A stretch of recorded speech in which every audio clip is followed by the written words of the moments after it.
கிருஷ்ணா அத்தியாயம் 3 தொடர்ச்சி தான் இன்னைக்கு நம்ம பார்க்க போறோம். பக்தர்கள் கிருஷ்ணருக்கு அர்ப்பணித்து விட்டு பிரசாதத்தை ஏற்கிறாங்க. இதுதான் யாகம்னு தெரியப்படுது. கிருஷ்ணர் இல்லைன்னா விஷ்ணுவிற்கு நம்ம எதை அர்ப்பணித்தாலும் அது யாகம்னு சொல்லப்படுது.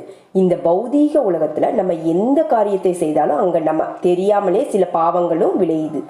விருப்பப்பட்டு கொல்லலைன்னா கூட கொல்லுதல் என்பது பாவ செயல்தான். வீதியில் நடந்து செல்லும் போது நம்ம பல்வேறு உயிரினங்களை கொல்றோம்.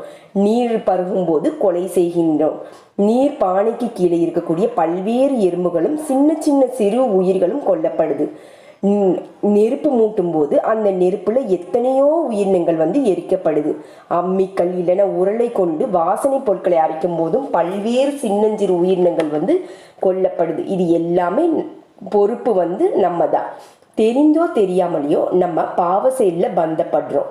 அதனாலதான் யாகத்துல அர்ப்பணிக்கப்பட்ட உணவின் மீதியை ஏற்கிறதுனால நம்ம எல்லா களங்கத்திலிருந்து விடுபடுறோம்னு பகவத்கீதையில சொல்லப்படுது.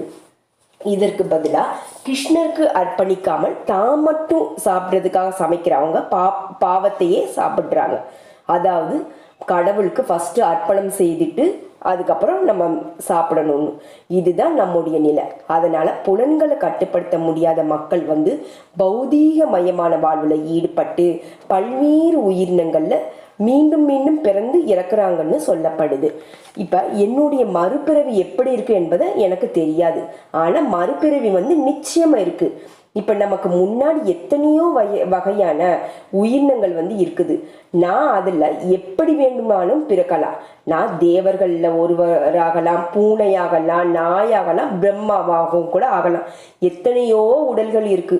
அதுல ஏதாவது ஒரு உருவத்தை நம்ம விரும்பாவிட்டாலும் கூட மறுபிறவிய ஏற்றுதான் ஆகணும். இப்ப உங்களுடைய மறுபிறவியில பூனையின் உருவத்தை விரும்புறீங்கன்னா வேற ஏதோ உருவத்தை விரும்புறீங்களோ, யாராவது என்னிடம் கேள்வி கேட்டாங்கன்னா அந்த கேள்வியை நான் விரும்ப மாட்டேன். இருந்தாலும் இந்த உடலை கைவிட்ட பிறகு இந்த உடல்ல நான் வசிக்காத போது என்னுடைய கர்மத்திற்கு ஏற்ப மற்றொரு உடலை நான் ஏற்றுதான் ஆகணும். இதுதான் இயற்கையினோட சட்டம். என்னுடைய மறுபிறவி இயற்கையின் கைகள்ல இருக்குது. அந்த இயற்கை உன்னத மேற்பார்வையில கீழே செயல்படுது.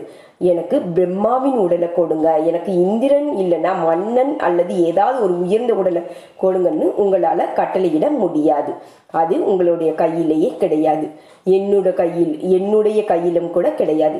இது எல்லாமே கடவுளாகிய கிருஷ்ணரின் உன்னத பிரதிநிதியால தீர்மானிக்கப்பட்டு பொருத்தமான உடல் உங்களுக்கு வழங்கப்படுது.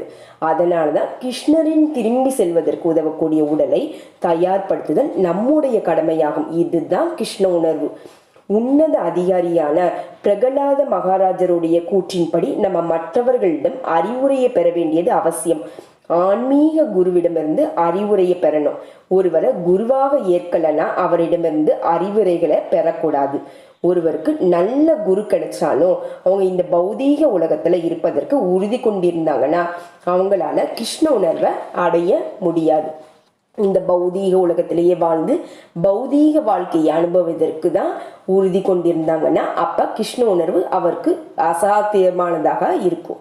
இந்த பௌதீக உலகத்துல உள்ள ஒவ்வொருவரும் பௌதீக வாழ்க்கையின மகிழ்ச்சியாகவும் வளமாகவும் வைத்துக் கொள்வதற்காக பலதரப்பட்ட அரசியல், சமூக நலம் மற்றும் மனிதநேய செயல்கள்ல ஈடுபடுறாங்க.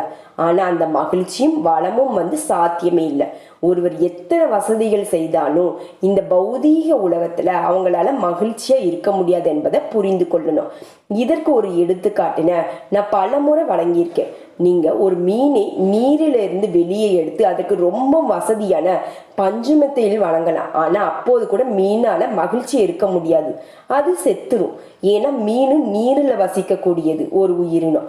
நீரில் அதனால வசதியா நீர் இல்லாம அது வசதியா இருக்க முடியாது. அதே போலதான் நம்ம எல்லாருமே ஆன்மீக ஆத்மாக்கள் என்பதால ஆன்மீக வாழ்வுல இல்ல, ஆன்மீக உலகத்துல இல்லைன்னா நம்மால மகிழ்ச்சியா இருக்க முடியாது. இதுதான் நம்முடைய நிலையம். நம்ம ஒவ்வொருவரும் அந்த ஆன்மீக தன்னுணர்வையே தேடுறோம். ஆனா எதை தேடுறோம் என்பதை நமக்கு தெரியல. அதனால இந்த பௌதீக உலகத்துல மகிழ்ச்சியா இருப்பதற்கு முயற்சி செய்கிறோம். ஆனால் அது விரக்தியையும் குழப்பத்தையும் அளிக்குது. அதனால தான் இந்த பௌதீக உலகத்தில் வசதியை ஏற்படுத்துவதால் மகிழ்ச்சியாக இருப்போம்னு எண்ணத்தில் அகற்றி விடணும். அதுதான் கிருஷ்ண உணர்வோட ஆற்றல் உடையதாகவே இருக்கும்.